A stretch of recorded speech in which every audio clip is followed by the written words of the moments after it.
பாரசீக மதங்களும் உள்ளத்தை தூய்மைப்படுத்தலும் என்ற இந்த தலைப்புல நம்ம பார்க்க போற சில முக்கியமான விஷயங்கள் என்னன்னு பாத்தீங்கன்னா, ஒவ்வொரு மதங்களும் அவங்களுக்குன்னு சில வழிமுறைகள் வச்சிருக்காங்க. இது வந்து உள்ளத்தை சுத்தப்படுத்தும் அப்படின்னு சொல்லிட்டு. ஸோ வந்து இது எப்படி வந்து இஸ்லாமும் உள்ளத்தை சுத்தப்படுத்தலும் என்ற தலைப்புக்கு வேறுபட்டு இருக்கு. மேலும் வந்து எந்த அளவுக்கு இந்த விஷயங்கள், இந்த பாரசீக மதங்களும் உள்ளத்தை சுத்தப்படுத்தக்கூடிய முறைகளும் எந்த அளவுக்கு ஃபீசிபிளா இருக்கு, எந்த அளவுக்கு சக்சஸ்ஃபுல்லா இருக்கு, எந்த அளவுக்கு அதுல சில குறைபாடுகள் இருக்கு என்பதை எல்லாம் ஒரு அனாலிசிஸ், ஒரு ஒப்பாய்வு வச்சு நம்ம பார்க்க போறோம். ஸோ பாரசீக மதங்கள்ல முக்கியமான 3 மதங்கள் சொல்லப்படும். ஜொராஸ்ட்ரியனிசம் என்று சொல்லுவாங்க, மேனிக்கேயிசம் சொல்லுவாங்க, மித்ரேயிசம் என்று சொல்லுவாங்க. இது அனைத்துமே வந்து நன்மை வெர்சஸ் தீமை, ஒளி வெர்சஸ் இருள், உள்ளத்துடைய போராட்டம் போன்ற கருத்துக்களை வலியுறுத்தக்கூடிய மதங்கள்.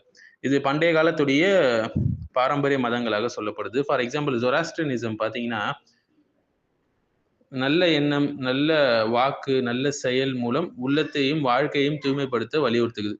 ஹுமாதா, ஹுக்தா, வர்ஷ்தா என்று சொல்லுவாங்க. ஸோ நெருப்பை புனிதமாக கருதி தீய சிந்தனைகளை நீக்கி அஹுரா மஸ்தா என்று சொல்லக்கூடிய அறிவின் இறைவனை வணங்கி ஆன்மாவை மேம்படுத்துறது தான் இவங்களுடைய முக்கிய கொள்கை. ஸோ பாரசீக மதங்கள்ல உள்ளத்தை தூய்மைப்படுத்துறதுக்கு அவங்க வச்சிருக்கக்கூடிய வழிகள் என்னன்னு பார்த்தீங்கன்னா, நல்ல எண்ணம், நல்ல வாக்கு, நல்ல செயல். அதாவது good thoughts, good words, good deeds என்று சொல்லுவாங்க. இதுவே ஜொராஸ்ட்ரியனிசத்துடைய முக்கிய தூண் என்று அவங்க கருதுவாங்க. மனசுல இருக்கக்கூடிய தீய எண்ணங்கள், ஆங்க்ரா மேன்யூ என்று சொல்லுவாங்க. அதை தவிர்த்து நன்மைகளை, அதாவது அஹுரா மஸ்தா என்று சொல்லுவாங்க. நன்மைகளை நினைப்பதன் மூலம் உள்ளம் தூய்மை பெறுதுன்னு சொல்லுவாங்க. மேலும் நெருப்பு வணங்கிகளாக இவங்க இருப்பாங்க. மேகியன்ஸ் என்று கூட சொல்லுவாங்க இவங்களை. நெருப்பு வழிபாடு சொல்லுவாங்க. ஃபயர் டெம்பிள் இருக்கும் அவங்களுக்கு. ஸோ நெருப்பு வந்து தூய்மையுடைய அடையாளமாக கருதப்படுது.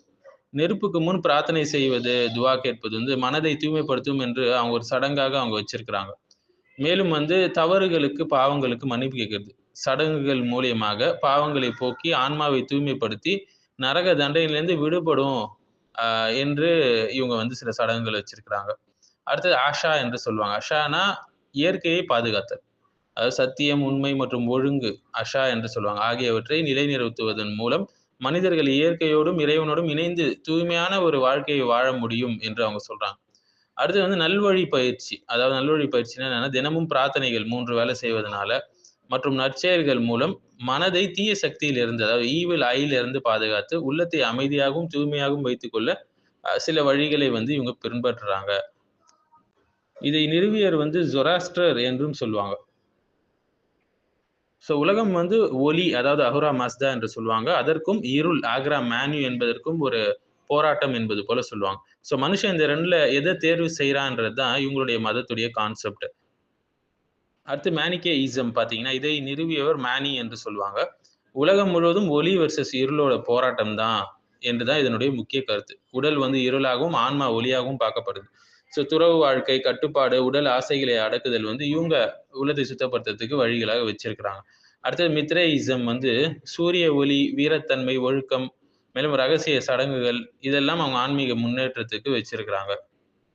இதனுடைய முக்கிய நம்பிக்கை என்னன்னு பார்த்தீங்கன்னா, மேனிக்கேயிசத்துடைய மேலும் மித்ரேயிசம் ஆகட்டும், பண்டைய காலத்துல குறிப்பிடத்தக்க தனித்துவமான மத இயக்கங்களா இது இருந்துச்சு.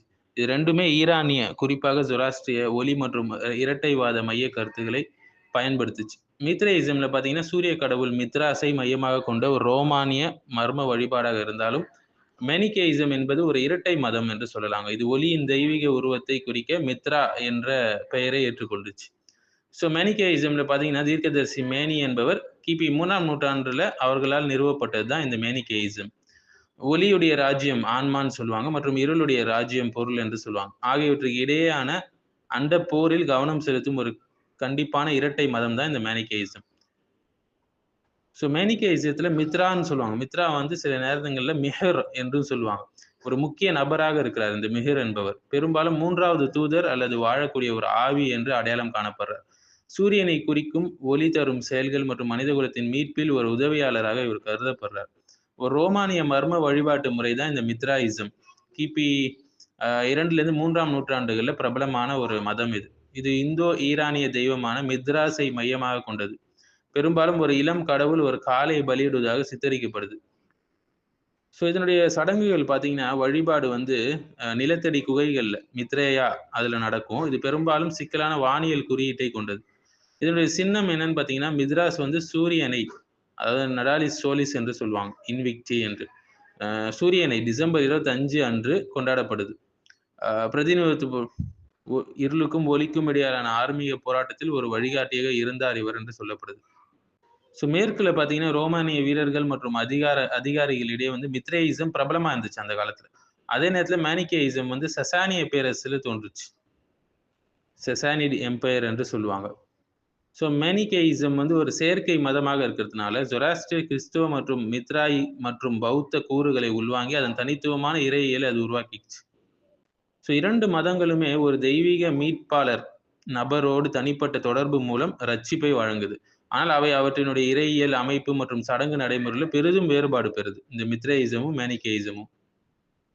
இந்த பாரசீக மதங்கள்ல, பெர்ஷியன் மதங்கள்ல நல்லொழுக்கம், தீமைக்கு எதிரான உள்ளத்துடைய போராட்டம், ஒளி இருளுடைய சின்னங்கள், ஒழுக்க வாழ்க்கை, இது எல்லாமே சொல்லியிருக்கிறாங்க. ஆனா தெளிவான ஓரிரை கொள்கை கருத்து அதுல இல்லை. அப்சல்யூட் தௌஹீதை பற்றி அவங்க விளக்கல. இறுதி வெளிப்பாடுன்னு எதுவுமே இல்லை. ஒரு ஃபைனல் ரெவல்யூஷன் என்றும் இல்லை, அவங்களுக்குன்னு ஒண்ணும் இல்லை. மேலும் எப்படி பாவ மன்னிப்பு கேட்பது என்ற தெளிவான முறையும் அமைக்கப்படலை. ஆனால் இஸ்லாத்துல வந்து உள்ளத்துடைய தூய்மை பார்த்தீங்கன்னா ஓரிரை கொள்கையை தெளிவா விளக்கியிருக்கும். நபிமார்கள் மூலம் இறுதி வேதம் அருளப்பட்டிருக்கு. பாவம் தௌபா, பாவ மன்னிப்பு செய்தல், இதை பற்றி டீட்டெயில்டா கொடுக்கப்பட்டிருக்கு. உள்ளத்தை எப்படி சுத்தம் செய்யணும், அதனுடைய உள்ளத்துடைய நோய்கள் என்ன, உள்ளத்துடைய நோயுற்ற உள்ளங்களுடைய வகைகள் என்ன, உள்ளத்தை எப்படி சுத்தப்படுத்தணும், உள்ளத்துடைய அணிகலன்கள் என்னன்னு சொல்லி எல்லாமே அதுல வந்து தெளிவாக கொடுக்கப்பட்டிருக்கு. தக்வானா என்னன்னு சிம்பிளா சொல்லணும்னா பாரசீக மதங்கள் ஒளி இருள் போராட்டத்தை கற்பிக்குது.